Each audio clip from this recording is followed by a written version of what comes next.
Berikutnya saya akan menjelaskan mengenai identifikasi alat permainan edukatif berdasarkan jenis kelamin. Orang tua biasanya berasumsi tentang resiko yang bisa berdampak mengubah anak jika alat permainan itu tidak sesuai dengan gendernya. Padahal sebetulnya memberikan kebebasan pada anak untuk bermain itu merupakan salah satu kesempatan untuk anak mencoba mengeksplorasi mana mainan yang cocok untuk mereka, mana mainan yang tidak. Perbedaan jenis kelamin pada pilihan mainan anak itu cenderung berasal dari perbedaan biologis yang kemudian dipengaruhi oleh perkembangan kognitif ataupun faktor sosial. Namun seiring berkembangnya otak anak akan menyadari bahwa ada beberapa permainan yang bisa mereka mainkan, ada beberapa permainan yang tidak bisa mereka mainkan sesuai dengan norma-norma yang berlaku di masyarakat.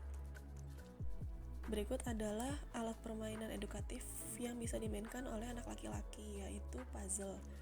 Dalam puzzle, anak mampu meningkatkan kemampuan koordinasi anak antara mata dan tangan.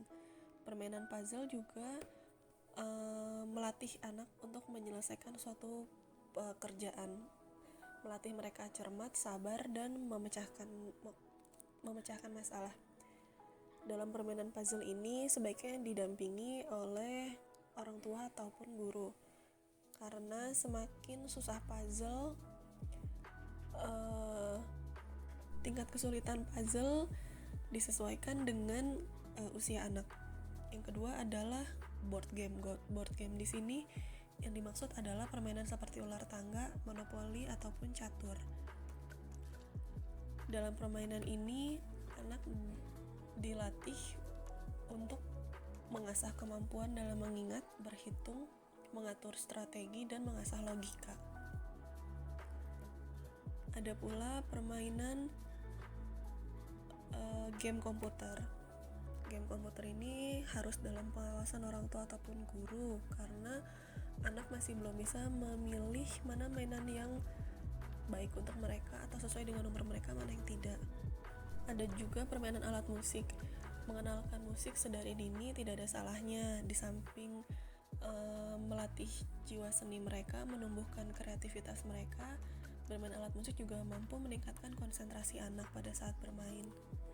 Ada juga permainan olahraga atau aktivitas fisik yang membantu perkembangan motorik kasar, seperti bermain bola sepak, bola basket, berlari, ataupun bermain hula hoop. Kemudian beberapa jenis permainan edukatif yang bisa dimainkan oleh anak perempuan. Biasanya itu anak-anak perempuan identik dengan permainan masak-masakan. Bentuk permainannya itu yang berbahan plastisin, mampu meningkatkan kemampuan motorik halus anak dan mengembangkan kreativitas anak. Ada juga permainan dress up. Biasanya anak-anak perempuan itu mereka memiliki idola karakter kartun yang sangat mereka gemari. Tidak ada salahnya untuk mengajak mereka bermain berpakaian seperti karakter favorit mereka, apakah itu putri ataupun karakter favorit lainnya. Permainan ini mengajarkan anak untuk berimajinasi dengan menunjukkan ekspresinya. Kemudian bermain boneka. Bermain boneka di sini bisa mengasah imajinasi anak dan meningkatkan kosakata anak dalam bercerita bersama boneka-bonekanya. Kemudian ada juga mendongeng. Mendongeng ini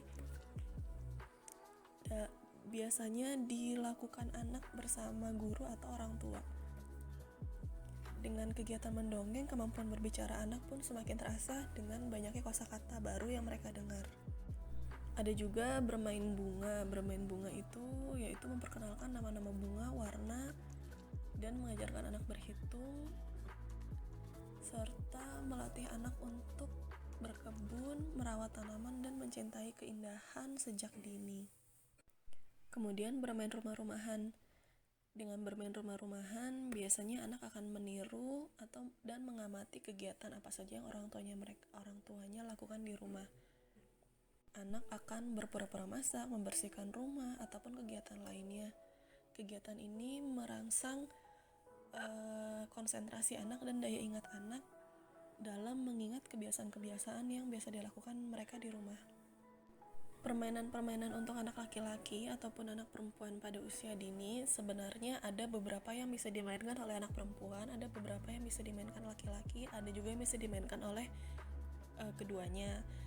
Itu tergantung dengan kelengkapan permainannya. Misal pada saat mereka anak bermain play-doh atau plastisin,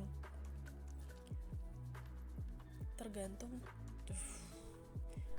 dalam kegiatan mencetak pasir. Bagi anak laki-laki mungkin mereka akan lebih tertarik mencetak angka atau kendaraan atau bangunan.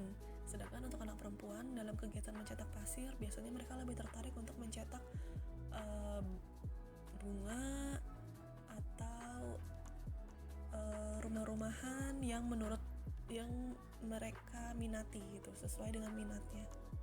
Dalam kegiatan menggambar ataupun mewarnai juga anak perempuan biasanya mereka lebih tertarik atau lebih berminat untuk mewarnai atau menggambar yang bersifat feminis, seperti bunga, pohon-pohon, gunung gitu, matahari. Daripada anak laki-laki biasanya mereka akan lebih tertarik untuk mewarnai atau menggambar mobil, robot, atau bentuk-bentuk yang mereka senangi. Memberikan kebebasan pada anak untuk bermain itu sangat penting, karena dengan memberikan kebebasan, anak dapat memilih dan mencoba beragam peran yang ada di imajinasinya. Jadi diharapkan orang tua ataupun guru bisa membantu anak untuk bermain dan mencoba beragam permainan yang mereka gemari, karena mereka akan mulai memilih permainan mana yang cocok untuk mereka sesuai dengan perkembangan otaknya. Sekian presentasi saya mengenai identifikasi alat permainan edukatif. Kurang lebihnya saya mohon maaf. Wassalamualaikum warahmatullahi wabarakatuh.